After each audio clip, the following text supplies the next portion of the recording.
આજે આપણે જીપીએસસીના સોઇલ સર્વે officer class 1ના પ્રશ્નોની ચર્ચા કરીશું. ગણિત રીડિંગ જ્યાં એક્ઝામ જે છે ને 13/6/2024ના દિવસે લેવાઈ હતી. પહેલો જ ક્વેશ્ચન છે કે 3 ઘંટડીઓ છે એ, બી અને સી, જે અનુક્રમે 20 મિનિટ, 30 મિનિટ, 40 મિનિટે વાગે છે. જો ઘંટડીઓ 3 જે છે બપોરે 2 વાગે એકસાથે વાગી હોય તો એ જ દિવસમાં 2 વાગ્યા પછી જે છે કેટલી વખત વાગશે?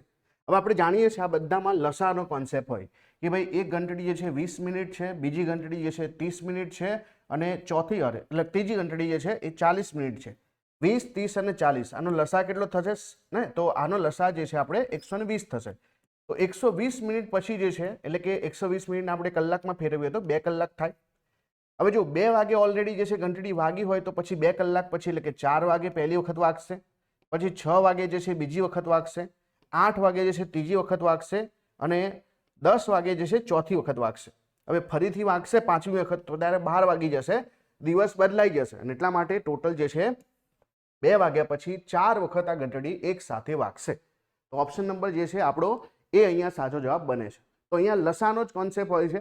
તમારે જેટલા પણ જે છે તમને સેકન્ડ આપેલી હોય, મિનિટ આપી હોય ને લસા લેવાનો હોય અને કોમન જે છે એનો મતલબ કે 3 એક સાથે આ ટાઈમ પછી ઘંટડી વાગશે. એ, બી અને સી નો ભાઈ છે તો આ એની વાત કરીએ આપણે કે જે ભાઈ છે કોનો? બી અને સી. બી અને સી કોણ છે આપણને ખબર નથી. ચલો, ડી જે છે સી ની માતા છે તો ડી જે છે ને એને આપણે માતા બનાવીએ કોની? તો સી ની. ઈ જે છે ઈ ના પિતા છે તો ઈ જે છે કોણ છે ભાઈ? એના જે છે પિતા છે.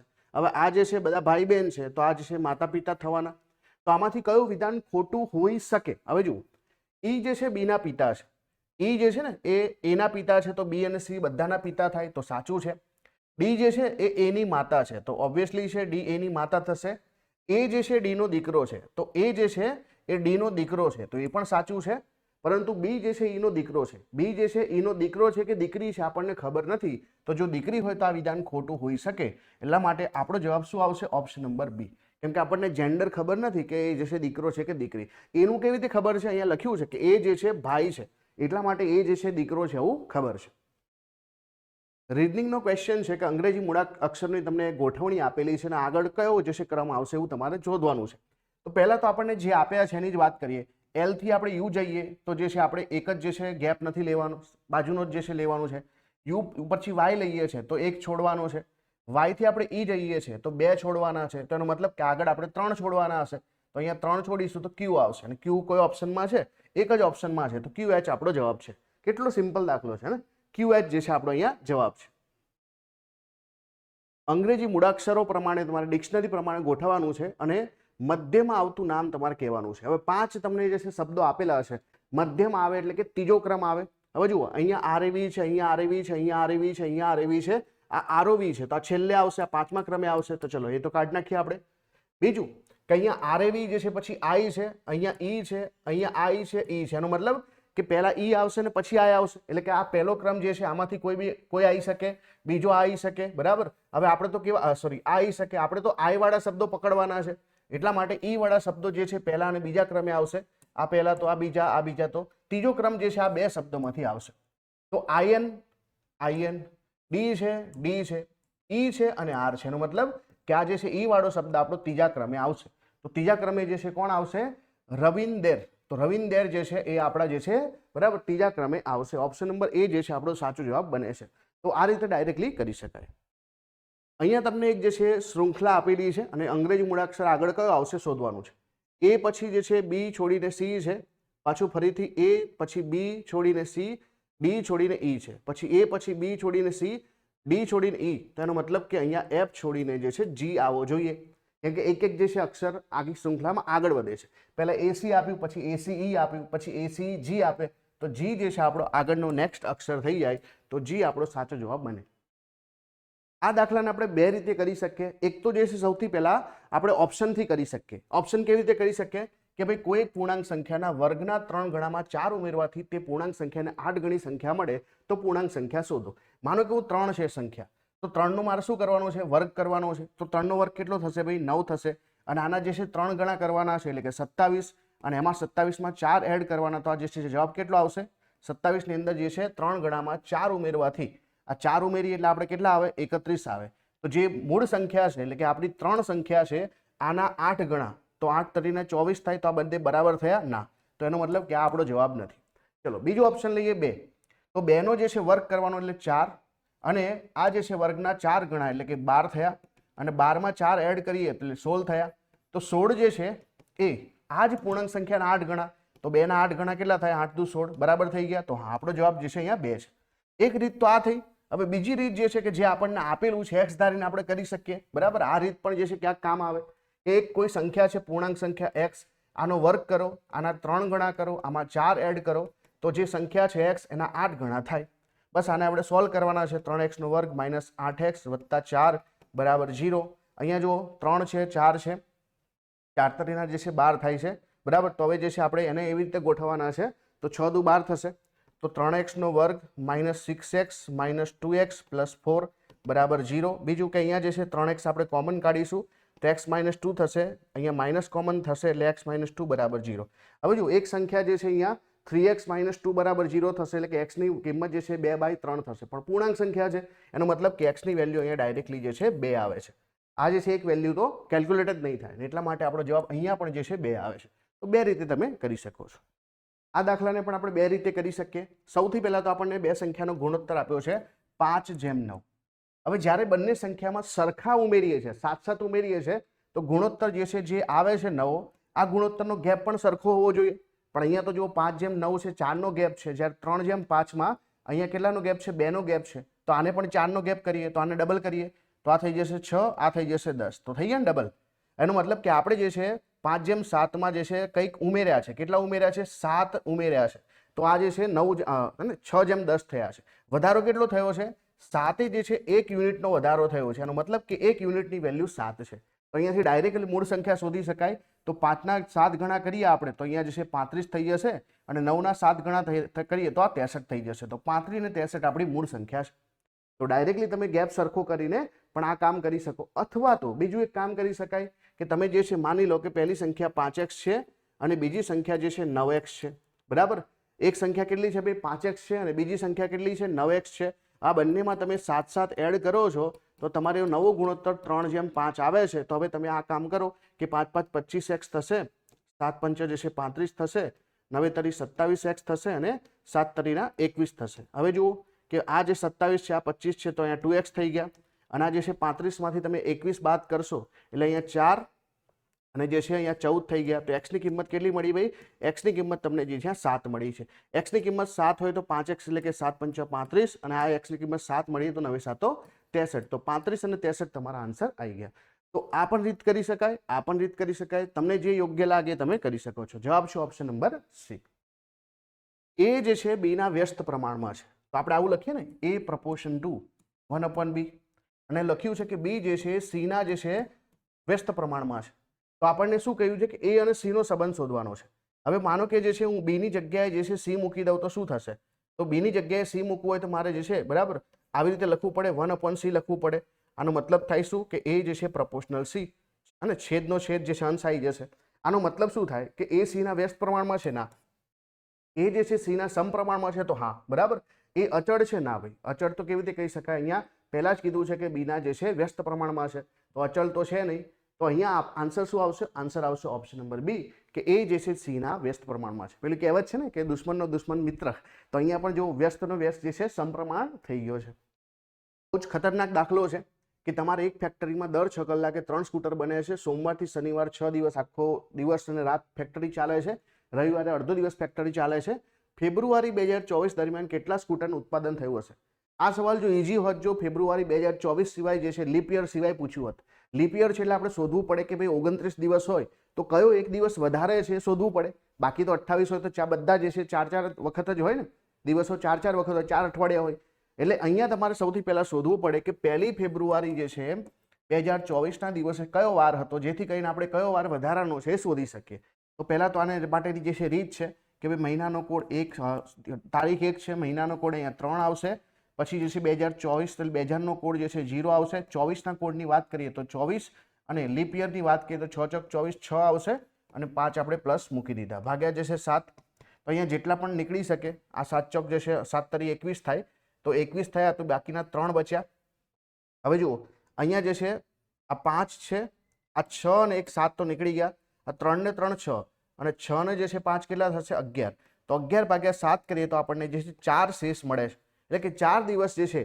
હવે આપણે જાણીએ છીએ કે 0 જે છે એ રવિવારનો કોડ છે, 1 જે છે સોમવારનો કોડ છે, 2 મંગળવાર, 3 બુધવાર અને 4 જે છે ગુરુવાર.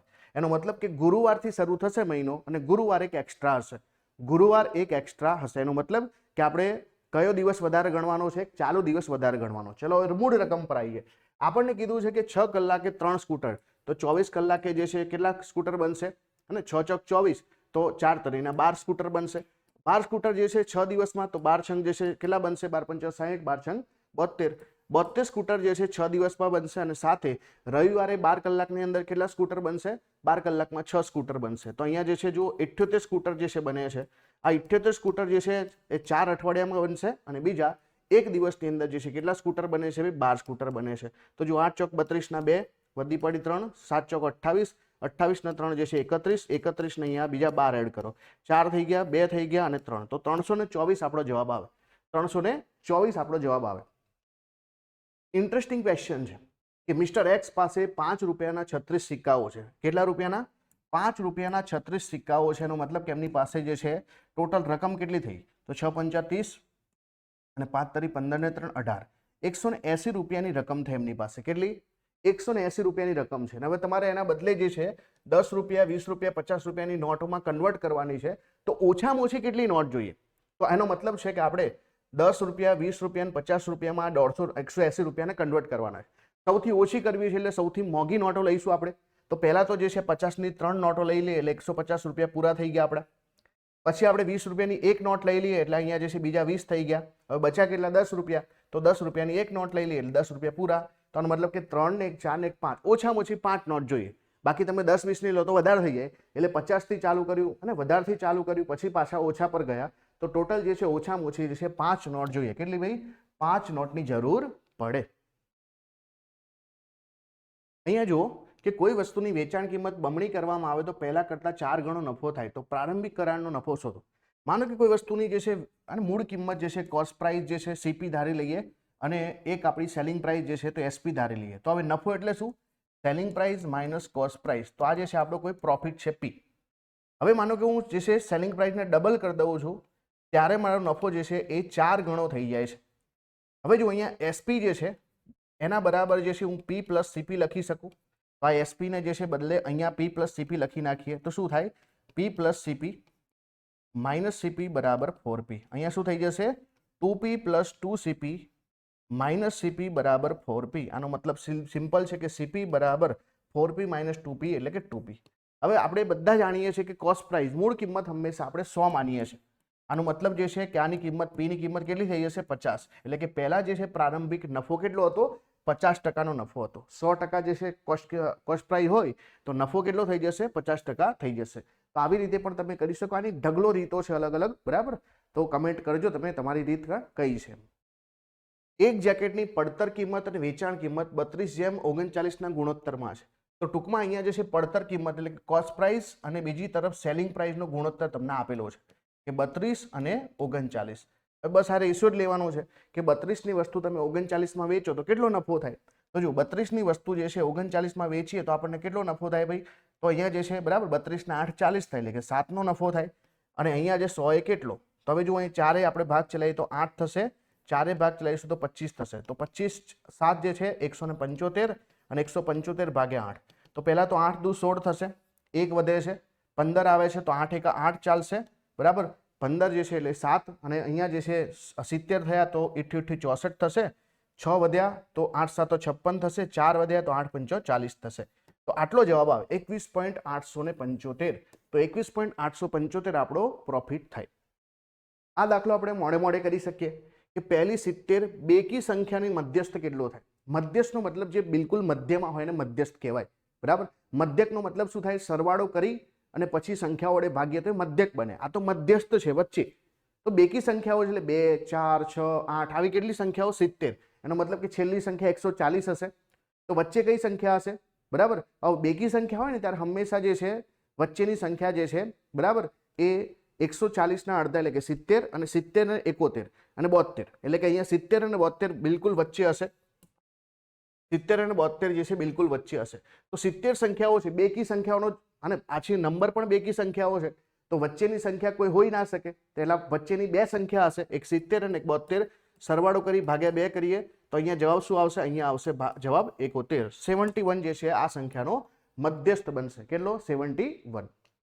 આ સરસ દાખલો છે કે ભાઈ a ના a ટકા તો આપણે a ભાગ્યા 100 લખી શકીએ, b ના જે છે b ટકા એટલે b ભાગ્યા 100 લખી શકીએ. આ જે છે ab ના જે છે કેટલા ટકા બરાબર છે? 100% બરાબર છે, 2% બરાબર છે. અહીંયાથી જે છે આપણે કોમન કાઢીશું તો 100 નીકળી જશે. તો a² + b² બરાબર 2ab આવ્યો આન્સર. આનો મતલબ કે a માઇનસ b બરાબર, સોરી, a માઇનસ અહીંયા છે આ શું થશે? a² minus 2ab plus b² બરાબર 0, એટલે કે a માઇનસ b નો હોલ સ્ક્વેર બરાબર 0. તો અહીંયાથી આપણને મળે છે a બરાબર b, કેમ કે a માઇનસ b બરાબર 0 કરીશું તો a બરાબર b મળે છે. હવે આપણે શું શોધવાનું છે? 2a ના કેટલા ટકા બરાબર 5b થાય? તો આ જે છે આપણે લખ્યું 2a, આના જે છે કેટલા ટકા, એટલે ટકા લખવું હોય તો x ભાગ્યા 100 લખીશું આપણે. x ટકા શોધવા છે એટલે કેટલા જે છે 5b થાય. તો જુઓ x બરાબર 5b અપોન 2a ઇન્ટુ 100 થઈ જશે. અને આપણે જાણીએ છીએ કે a અને b ની વેલ્યુ સરખી છે તો નીકળી જશે. અને અહીંયા જે છે આપણે ભાગ ચલાવીશું 50, તો 5 5 25 એટલે કે 250% આવશે. કેટલા આવશે? 250% આવશે. કેટલો જવાબ આવશે? 250% થશે. એક રિયાલિટી શોમાં બે ગાયક વચ્ચેની હરીફાઈમાં એક ગાયકને 43 મત મળે છે, 43%. કુલ મતના 17% મત અમાન્ય છે. તો કુલ મતની સંખ્યા 50,000 હોય તો બીજા ગાયકની તરફેણમાં કેટલા મત હોય? જો ટોટલ મત જે હોય એને 100% માનીએ આપણે. તો 50,000 ને આપણે 100% માની લઈએ તો આપણે 50,000 જે છે ટોટલ મત હતા. આમાંથી સૌથી પહેલા તો જે છે 17% અમાન્ય ગયા, એટલે બાકીના વોટ જે છે એ જ ગણતરીમાં હશે. તો 17 ગયા તો બાકી રહ્યા કેટલા? 83%, એટલે કે 83% જે છે આપણા મત જે છે માન્ય છે. અને આમાંથી પણ જે છે 43% એક વ્યક્તિને મળે છે, તો બીજાને કેટલા મળે? ટોટલ જે છે જે માન્ય મત છે એમાંથી 43% એક વ્યક્તિને મળે છે, તો બાકીનો જે વ્યક્તિ હશે એને 57% મળે. એટલે કે અહીંયા જે છે બીજા વ્યક્તિને 57/100% મળશે. આ આપણો જવાબ છે. તો જુઓ આ 0 આ 0 આ 0 આ 0 નીકળી ગયા, આ 4 4 0 નીકળી ગયા. તો જુઓ 83 ગુણ્યા 5 ગુણ્યા 57 આપણો જવાબ છે. તો જુઓ 7 પંચો 35 અને 7 પંચો 35, એટલે લાસ્ટમાં 5 5 આવશે. બીજું કે 83 ગુણ્યા 5 કરીએ તો 5 તરી 15 વધી પડી 1, 8 પંચો 40 ને 41, 415 ગુણ્યા 57. હવે 415 ગુણ્યા 57 આપણે અહીંયા કરીએ એટલે આપણો જવાબ આવી ગયો. તો પહેલા તો 0, 5 5 25 વધી પડી 2, 5 1 5 ને 2 7, 5 ચોક 20. તો 20,750 થી તો વધારે જ છે. તો આપણો જવાબ અહીંયા ડાયરેક્ટલી આપણે જે છે પસંદ કરી શકીએ. એ છતાં આપણે શોધીએ છીએ. 7 પંચો 35 વધી પડી 3, 7 1 7 ને 3 10 વધી પડી 1, 7 ચોક 28 ને 1 29. તો જુઓ 5 5 9 ને 7 જે છે 16 વધી પડી 1, આ 3 થઈ ગયા. 23,655 આપણો અહીંયા જવાબ બને છે. કેટલો? 23,655 બીજા વ્યક્તિને વોટ મળ્યા હશે. અહીંયા તમને એક સિરીઝ આપેલી છે, તમે અલગ અલગ રીતે વિચારી શકો, પણ અહીંયા જો સિમ્પલ શું આપેલું છે? 3 છે, 10 છે, 29 છે અને 84 છે. પહેલા તો આ બંને વચ્ચેનો ગેપ કાઢીએ તો કેટલો થાય છે? 7. આ બે વચ્ચેનો ગેપ કાઢીએ તો કેટલો થશે ભાઈ? અહીંયા જે છે ગેપ થશે 19 નો. અહીંયા ગેપ કાઢીશું તો કેટલો થશે? 14 માંથી જે છે 9 જાય તો અહીંયા 5 છે, અને 7 માંથી 2 જાય તો જે છે 5 છે. તો હવે જો ગેપ તો સરખો નથી, તો આપણે ગેપનો ગેપ શોધીએ. તો 19 માંથી 7 જશે તો કેટલા થશે ભાઈ? 9 માંથી 7 જાય તો જે છે અહીંયા 2 થશે, એટલે કે 12 થશે. અહીંયા ગેપ કાઢીએ તો કેટલો થાય છે ભાઈ? 15 માંથી 9 જાય તો 6 થશે, અને 4 માંથી 1 જાય તો 3 થશે. તો જુઓ 12 છે, 36 છે, તો 12 ના કેટલા ગણા છે? તો 12 તરી 36, તો 36 ના 3 ગણા આપણે કરી શકીએ. તો 6 તરી 18 વધી પડી 1, 3 તરી 9 ને 1 10, તો અહીંયા 108 થાય. તો 55 માં આપણે 108 એડ કરીએ પહેલા, સૌથી પહેલા તો 8 ને 5 જે છે 13 થશે, વધી પડી 1 છે, અને 6 થઈ જશે, અને આ 1 163. તો 84 માં 163 એડ કરીએ આપણે, તો 4 ને 3 7, 8 ને જે 6 જે છે 14, વધી પડી 1, એટલે કે 247 આપણો આન્સર આવશે. તો ગેપના ગેપથી પણ આપણે જે છે આન્સર શોધી શકીએ. બીજું પણ અહીંયા લોજિક લાગી શકે, પણ અહીંયા જવાબ આપણો આવી ગયો 247. વિચલન તમને અહીંયા પૂછ્યું છે. વિચલનનો મતલબ શું થાય? કે જેટલી પણ તમને ફ્રીક્વન્સી આપી છે, નંબર આપ્યા છે, એમાં સૌથી મોટો નંબર અને સૌથી નાના નંબર વચ્ચેનો ડિફરન્સ. પણ જ્યારે અહીંયા બધા જ નંબર સરખા હોય એનો મતલબ કે અહીંયા સૌથી મોટો પણ 7 છે, સૌથી નાનો પણ 7 છે, અને બંને વચ્ચેનો ડિફરન્સ કેટલો આવશે? 0. તો અહીંયા વિચલન કેટલું આવશે? 0 આવશે. હવે તમને કોઈ પણ સંખ્યાઓ આપે તો વિચલન તમે જે છે શોધી શકો. એનો મતલબ છે મોટી સંખ્યા નાની સંખ્યા વચ્ચેનો ડિફરન્સ.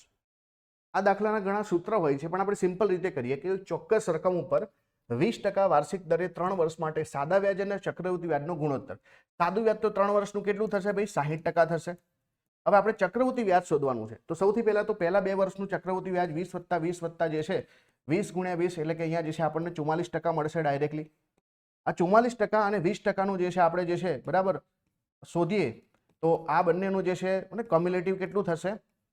તો જુઓ, આ થઈ ગયા 0 0 નીકળી ગયા. અહીંયા આપણે જે છે ને 2 ભાગ ચલાવીએ તો આ 44 નું જે 88 થશે એટલે 8.8 થશે. આ જે છે 44 ને જે છે 20 કેટલા થશે ભાઈ? 64 થઈ જશે. તો 64 ને 8 કેટલા થાય? તો 64 ને જે છે 8 બરાબર 72 થશે અને 72.8. તો જુઓ, આપણો જે રેશિયો જે છે 60 જેમ જે છે 72.8 આવે છે. હવે રેશિયો કોઈ દિવસ પોઈન્ટમાં ના હોય એટલે કે અહીંયા 600 ની સામે જે છે આપણે 728 લખીએ. હવે અહીંયા જે છે ભાગ ચલાવીએ. સૌથી પહેલા તો આપણે જે છે કેટલાય ભાગ ચલાવી શકીએ? 4 ભાગ ચલાવીએ. 4 ભાગ ચલાવીએ તો કેટલા આવશે? તો 4 એકા 4 બરાબર 2 વધ્યા છે 4 25 એટલે કે 150 ભાગ ચાલશે. અને અહીંયા 4 ભાગ છે તો 4 એકા 4 3 વધ્યા છે 32 તો 8 ચોક 32 થશે અને અહીંયા જે છે 4 દુ 8 થશે તો 182. હજુ પણ જે છે 2 ભાગ ચાલશે તો અહીંયા 75 આવી જશે અને અહીંયા જે છે 2 ભાગ ચાલશે 9 દુ 18 અને 2 એકા 2 તો 75 જેમ 91 જે છે આપણો જવાબ છે. હવે જુઓ, આપણે ચક્રવૃદ્ધિ વ્યાજમાં પહેલા વર્ષનું 20%, બીજા વર્ષનું 20%, તો આમ કરીને જે છે આપણે 2 વર્ષનું વ્યાજ જે છે 20 + 20 20 × 20 ભાગ્યા 100 કર્યું એટલે ત્યાં આપણને 44 મળ્યું. પછી બીજા વર્ષનું ત્રીજા વર્ષનું 44% + 20% એનું કમ્યુલેટિવ આપણે શોધ્યું છે તો ત્યાં આપણને ટોટલ જે છે વ્યાજ 72.8% મળ્યું છે.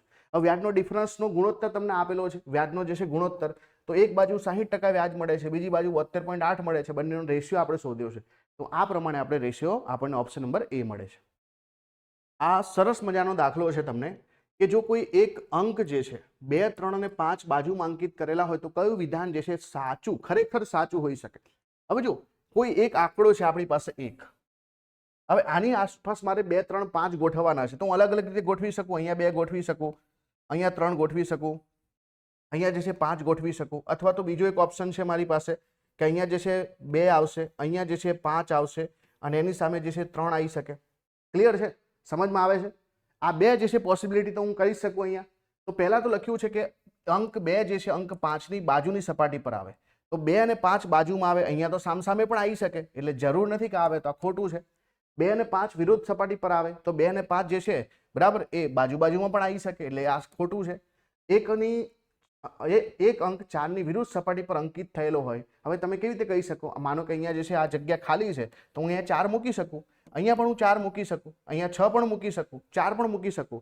તો હું શ્યોર શોર્ટ ના કહી શકું કે મારે અહીંયા જે છે એની સામે 4 મૂકવો પડે. પણ આપણે એટલું કહી શકીએ કે 4 અંક જે છે 6 ની બાજુની સપાટી પર આવે. કેમ કે તમે જો આને ક્લોઝ કરશો તો આ 4 છે તો ઉપર જે એક જગ્યા ખાલી રહી ત્યાં આપણે 6 મૂકવો પડશે તો 4 અને 6 હંમેશા એકબીજાની બાજુમાં આવશે. એટલે આ જે છે ઓપ્શન નંબર એ અહીંયા સાચો કહી શકાય. જો તમે પાસો સરસ મજાથી જે છે સમજ્યા હોય તો તમને આ તરત ખબર પડે કે જો પાસાને ખોલીએ તો આ રીતે બરાબર 4 બાજુ ખુલી જશે અને ઉપર એક બાજુ આવશે તો 4 અને 6 હંમેશા એકબીજાની આસપાસ આવશે. આ તો બિલકુલ કોમન સેન્સનો દાખલો છે કે તમારે અહીંયા કયું જોડકું બંધ બેસતું નથી એવું કહેવાનું છે. તો જો દળ જે છે એ કિલોગ્રામમાં માપીએ છીએ, બિલકુલ સાચું છે ભાઈ. ઘનફળને આપણે લીટરમાં માપીએ છીએ બરાબર, તો એ પણ બિલકુલ સાચું છે. આવકને આપણે રૂપિયામાં, તો એ પણ સાચું છે, સંબંધિત છે. પણ ક્ષેત્રફળની વાત આવે તો ક્ષેત્રફળમાં હંમેશા આપણે જે છે ચોરસ મીટર લખીએ. શું લખીએ? ચોરસ મીટર. ચોરસ મીટરનો મતલબ મીટર સ્ક્વેર થાય. અહીંયા પણ જે છે મીટર ક્યુબ, જેને આપણે લીટરમાં, કેમ કે આપણે ગુંજાશ બોલીએ છીએ ને ગુજરાતીમાં, વોલ્યુમ, તો એ હંમેશા જે છે આપણે એને માપી શકીએ, એ લીટરમાં માપી શકીએ. તો મીટર ક્યુબ જે છે તો એ જે છે બિલકુલ સાચું છે, પણ અહીંયા મીટર સ્ક્વેર હોવું જોઈતું, જ્યાં મીટર આપેલું છે એટલે આ જે છે બંધ બેસતું નથી. ઓપ્શન નંબર સી અહીંયા ખોટું છે. આ દાખલો તમારું દિમાગ જે છે ફેરવી નાખે એ પ્રકારનો છે. ઘડિયાળનો કલાક કાંટો અને મિનિટ કાંટો દિવસમાં કેટલી વખત એકબીજાના કાટખૂણે હોઈ શકે?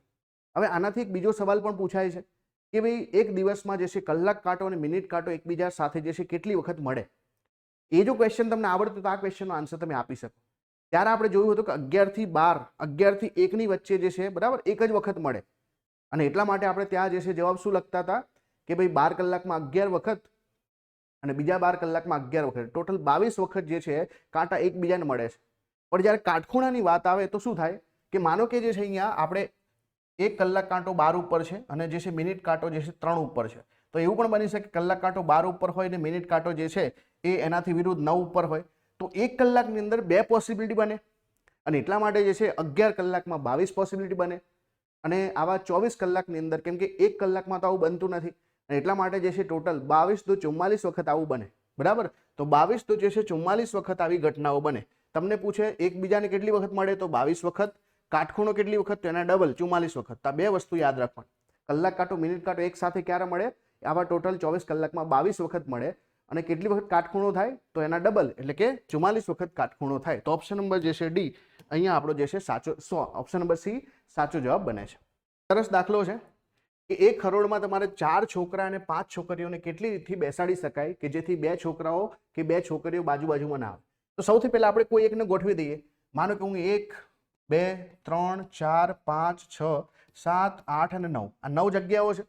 આ 9માં જે છે મારે પહેલા 5 છોકરીઓને ગોઠવવી હોય તો હું અહીંયા 1 2 3 4 અને 5 આ 5 રીતે ગોઠવી શકું. એનો મતલબ કે હું છોકરીઓને 5 ફેક્ટોરિયલ પ્રમાણે ગોઠવી શકું. તો 5 ગુણ્યા 4 ગુણ્યા 3 ગુણ્યા 2 ગુણ્યા 1 રીતે ગોઠવી શકાય. ચલો હવે મારે જે છે કેટલી જગ્યાઓ બાકી રહી, આ 1 બાકી રહી, આ 2 બાકી રહી, 3 બાકી રહી અને 4 બાકી રહી અને મારી પાસે છોકરાઓ પણ 4 છે. તો 4 છોકરાઓને અલગ અલગ 4 રીતે જે છે 4 ફેક્ટોરિયલ રીતે ગોઠવી શકું. આનો મતલબ આ 4 ફેક્ટોરિયલ આવી ગયા. તો 4 ગુણ્યા 3 ગુણ્યા 2 ગુણ્યા 1, બસ આ બેનો હવે ગુણાકાર કરીએ તો આપણને ટોટલ જે જવાબ મળી જશે. તો જુઓ 4 તરી 12, 12 દુ 24, બરાબર. તો 24 ગુણ્યા 5 ગુણ્યા 24 આપણો જવાબ છે. 24 ગુણ્યા 5 ગુણ્યા 24. તો જો સૌથી પહેલા 4 5 24 વધી પડી 2 અને 5 દુ 10 ને જે છે 2 12, 120 ગુણ્યા 24 થાય. તો જો 24 0, 24 દુ 48 ને 8, બરાબર, વધી પડી 4, 24 એકા 24 ને 4 28. તો 2880 આપણો જવાબ છે. તો 2880 રીતે આપણે ગોઠવી શકીએ, બરાબર. 2880 રીતે આપણે ગોઠવી શકીએ. આપણો ઓપ્શન નંબર એ આપણો સાચો જવાબ બને છે. 30 વિદ્યાર્થીને એક ટુકડીમાં કોઈ પણ 3 વિદ્યાર્થીઓને કેટલી રીતે પસંદ કરી શકાય. જ્યારે પણ પસંદગીની વાત આવે તો આપણે લખીએ છીએ કે ટોટલ કેટલા છે ભાઈ 30, આમાંથી કેટલા પસંદ કરવાના છે 3. તો આપણે શું લખીએ છીએ, જેટલી વખત જે છે નીચે છે એટલી વખતે ફેક્ટોરિયલમાં પાછા જવાનું. તો 30 ગુણ્યા 29 ગુણ્યા 28, 3 વખત ગયા આપણે અને નીચે 3 ફેક્ટોરિયલ એટલે કે 3 ગુણ્યા 2 ગુણ્યા 1. હવે શું કરીશું, ભાગ ચલાવીશું. આ જે છે ભાગ ચાલશે 10 તરી 30, આ જે છે ભાગ ચાલશે 14. તો જો 14 એટલે કે આ 290 થઈ ગયા અને 290 ગુણ્યા 14. તો જુઓ 14 0, 14 9 126, તો 26 નો 6, બરાબર, વધી પડી 12. 14 દુ 28, 28 ને 12 કેટલા થઈ ગયા 40. તો એટલે કે 40 60 આપણો જવાબ આવે. તો આપણે 30 લોકોમાંથી 3 લોકોને જે છે અલગ અલગ 40 60 રીતે જે છે પસંદગી કરી શકીએ. તો આપણો જવાબ છે 40 60. અહીંયા જુઓ કે એક વર્ગ કસોટીમાં એ જે છે બી કરતા 25% ગુણ વધારે મેળવ્યા, બી એ સી કરતા 50% ગુણ ઓછા મેળવ્યા. તો કયું વિધાન જે છે અહીંયા સાચું છે? સૌથી પહેલા સી ની વાત કરીએ. અહીંયા છે 50 છે, 25 છે, તો ટૂંકમાં આપણે પાછા પણ જવાનું છે. તો માનીએ કે સી જે છે 200 છે અને સી ને આપણે 200 માની લઈએ. તો બી એ જે છે સી કરતા 50% ગુણ ઓછા મેળવ્યા, આના 50% 100 ઓછા મેળવ્યા એટલે બી એ જે છે 100 માર્ક્સ મેળવ્યા છે. હવે લખ્યું છે એ બી કરતા 25% ગુણ વધારે મેળવ્યા છે. બી એ જે છે 100 ગુણ પ્રાપ્ત કર્યા હોય તો એનાથી 25% એ વધારે છે. તો 100 ના 25% કેટલા થશે? 25 એટલે 125 થશે. તો બધી કન્ડિશન સેટિસ્ફાય થઈ ગઈ. હવે આપણે એ અને સી વચ્ચેનો ગુણોત્તર શોધવાનો છે કે સી એ કરતા કેટલા ગુણ વધારે પ્રાપ્ત કર્યા. તો સી જે છે કોના કરતા? એ કરતા, એટલે એ ને આપણે નીચે મૂકીશું અને એ કરતા સી કેટલા ગુણ વધારે પ્રાપ્ત કર્યા છે? તો 75 ગુણ વધારે પ્રાપ્ત કર્યા. તો 100 એ કેટલા? તો જુઓ અહીંયા આપણે ભાગ ચલાવીશું. 25 તો 25 5, 25 3, અહીંયા જે છે કેટલા થઈ જશે 20, તો 20 તરી 60. તો જે છે સી એ કરતા 60% ગુણ વધારે પ્રાપ્ત કરે. ઓપ્શન નંબર એ આપણો સાચો જવાબ બને છે. ઓપ્શન નંબર એ સાચો જવાબ બને છે. સિક્કાના દાખલા હંમેશા પરીક્ષામાં આવતા હોય છે. સિમ્પલ છે કે એક કોથળીમાં જે છે 1 રૂપિયાનું, 2 રૂપિયાનું અને 5 રૂપિયાના સિક્કાનો ગુણોત્તર તમને 5:4:2 આપેલો છે અને જેની કુલ કિંમત 230 આપી છે. હવે આપણે જે છે 1 રૂપિયાના 5 સિક્કા હોય તેની કિંમત કેટલી થાય? 5 થાય. 2 રૂપિયાના 4 સિક્કા હોય તેની કિંમત કેટલી થાય? 8 થાય. 5ના જે છે 2 સિક્કા હોય તો જે છે કિંમત 10 થશે. આનો મતલબ આનો સરવાળો કરીએ કેટલા થાય? 10 ને 8 18, 18 ને 5 જે છે કેટલા થશે? 23. પણ ખરેખર તો રૂપિયાની કિંમત કેટલી છે? 230 છે. એટલે કે આ જે છે કિંમત 10 ગણા છે. તો સિક્કા પણ 10 ગણા હશે. તો આ સિક્કા જે છે 50 હશે, આ સિક્કા 40 હશે અને આ સિક્કા 20 હશે. પૂછ્યું શું છે? બેના સિક્કાની સંખ્યા, તો બેના સિક્કાની સંખ્યા કેટલી થઈ જશે ભાઈ? 40 થઈ જશે. તો ઓપ્શન નંબર બી જે છે આપણો સાચો જવાબ બને. 40 આપણો સાચો જવાબ બને છે. અહીંયા તમને અમુક કથનો આપ્યો છે કે બધી ખુરશીઓ પાટલી છે, એટલે કે આ જે છે બધી જે છે ખુરશીઓની વાત કરીએ આપણે, તો એને જે છે આપણે શું બનાવી દેવાનું છે ભાઈ? પાટલીઓ બનાવી દેવાની છે. અને પછી લખ્યું છે કે કોઈ પણ પાટલી ટેબલ નથી, તો ટેબલ જે છે અહીંયા બનાવીશું આપણે અને એને લખીશું કે ભાઈ ના, તમારા બંને વચ્ચે કોઈ સંબંધ નથી. તો અહીંયા શું લખ્યું છે? કોઈ પણ ખુરશી ટેબલ નથી. કોઈ પણ ખુરશી ટેબલ નથી, બિલકુલ સાચું છે. કોઈ પણ ખુરશી ટેબલ નથી. કોઈ પણ ટેબલ પાટલી નથી, તો હા એ પણ સાચું છે. એટલે અહીંયા આપેલા જે છે બંને બે વિધાન જે છે બિલકુલ સાચા છે. ઓપ્શન નંબર ડી આપણો સાચો જવાબ બનશે. આ દાખલામાં થોડું ધ્યાન આપજો, સમજવા જેવો છે કે એક વિદ્યાર્થીને પરીક્ષામાં A, B, C અને D ગ્રેડ મેળવવાની સંભાવના અનુક્રમે 0.35, 0.25, 0.18 ને 0.22 છે. તો વિદ્યાર્થીને ઓછામાં ઓછો C ગ્રેડ મેળવવાની સંભાવના કેટલી? દાખલા તરીકે તમે જે છે કોઈ પરીક્ષા આપો છો, તમારા 100%, 90%, 80%, 70% આવી રીતે આપણે ગ્રેડમાં જે છે પાછા જતા જઈએ, તો ઓછામાં ઓછા તમારે C ગ્રેડ પ્રાપ્ત કરવાનો છે. એનો મતલબ છે કે તમે જે છે કાં તો A ગ્રેડ પ્રાપ્ત કરી શકો, B પણ, એટલે ઓછામાં ઓછું પાસ થવું. એવું નહીં કહેતા આપણે, તો પાસથી ઉપર જે છે 70, 80, 90% ગમે તેટલા ચાલે. તો અહીંયા સમજો ખાસ કે ટોટલ પોસિબિલિટી કેટલી થશે ભાઈ? 4 4 ને એડ કરીએ તો 4 4 નો સરવાળો 1 જ થાય, કારણ કે કોઈ પણ પોસિબિલિટી ટોટલ 1 થશે. આપણે શું કીધું છે? ઓછામાં ઓછું C ગ્રેડ મેળવવાનો, એટલે કે D ને આપણે બાદ કરી નાખીએ, બાકીનો સરવાળો કરીએ તો શું થાય છે? 0.35 વત્તા 0.25 વત્તા 0.18 અને ટોટલ પોસિબિલિટી 1 છે, એના વડે ભાગીશું તો શું આવશે? અહીંયા 8 ને 5 13, 13 ને 5 જે છે 18, વધી પડી 1, 2 ને 2 4 ને 3 7, 0.78 જે છે આપણો જવાબ છે. કેમ કે ઓછામાં ઓછો C ગ્રેડ પ્રાપ્ત કરવાનો, તો A પણ આવી શકે, B પણ આવી શકે, C પણ આવી શકે, પણ D ના આવે ને, એટલા માટે D ની પોસિબિલિટી આપણે અહીંયા બાદ કરીશું. તો અહીંયા જવાબ શું આવશે? 0.78 આપણો સાચો જવાબ બને છે. આ પેપરનો સૌથી ઇન્ટરેસ્ટિંગ સવાલ છે કે જે બે મિત્રો છે આશય અને અક્ષય અનુક્રમે 60% અને 70% કિસ્સામાં સાચું બોલે છે, તો કેટલા કિસ્સામાં તેમની પ્રક્રિયા સમાન હશે? હવે આ જે છે આશયભાઈ છે અને બીજા જે છે અક્ષયભાઈ છે. આશયભાઈ 60% જે છે કિસ્સામાં, એટલે કે 0.6 જે છે એમની પોસિબિલિટી છે કે સાચું બોલશે, અને અક્ષયભાઈ જે છે એ 70% એટલે 0.7 એમની પોસિબિલિટી છે કે જે છે શું બોલશે ભાઈ? સાચું બોલશે. હવે જુઓ, આમાં જે છે તમને એવું કીધું કેટલા કિસ્સામાં બંનેની પોસિબિલિટી સમાન હશે, તો આપણે વિરુદ્ધ જઈએ. કેટલા કિસ્સામાં જે છે પોસિબિલિટી જે છે ખોટી હશે, કે ભાઈ એ તો કાં તો સાચું બોલે, આ ખોટું બોલે, કાં તો આ સાચું બોલે, આ ખોટું બોલે. તો આ જે છે કયા કયા કિસ્સામાં ખોટું બોલશે? તો ભાઈ 0.6 માં સાચું બોલે છે, તો 0.4 માં જે છે, કેમ કે ટોટલ પોસિબિલિટી 1 હોય, 0.4 માં ખોટું બોલી શકે. અક્ષયભાઈ જે છે કેટલા કિસ્સામાં? તો 0.3 માં જે છે ખોટું બોલી શકે. હવે આપણે શું શોધવાનું કે એક સાચું બોલે, બીજું ખોટું બોલે, બીજું સાચું બોલે, એક ખોટું બોલે, એટલી પોસિબિલિટી ખોટું બોલવાની થાય. એનો મતલબ જે છે આ બેને આપણે ગુણાકાર કરીએ તો અને 0.6 ગુણ્યા 0.3 થશે, તો 6 તરી 18 એટલે 0.18 થશે. બીજી પોસિબિલિટી છે કે આ જે છે સાચું બોલે ને આ ખોટું બોલે, તો 7 ચોક 28 થાય ને, 0.4 ગુણ્યા 0.7, તો આ જે છે 0.28 થશે. તો આ જે છે બરાબર બે, આ ટોટલ પોસિબિલિટી કેટલી થાય છે? તો 8 ના 8 16 થયા, વધી પડી 1 છે, એટલે કે 0.46% માં આ લોકો ખોટું બોલી શકે, એટલે એટલી શક્યતા છે. તો બાકીના કેટલા બચ્યા? તો અહીંયા બાકી જે છે 0.54 બચ્યા, કે જેમાં બંને લોકો સાચું બોલી શકે. અને આને આપણે ટકાવારીમાં ફેરવીએ તો કેટલા થઈ ગયા? 54% થઈ ગયા. તો 54% પોસિબિલિટી એવી છે કે તેમની પ્રતિક્રિયા જે છે બંનેની એક સમાન હશે, એટલે બંને સાચું બોલતા હશે.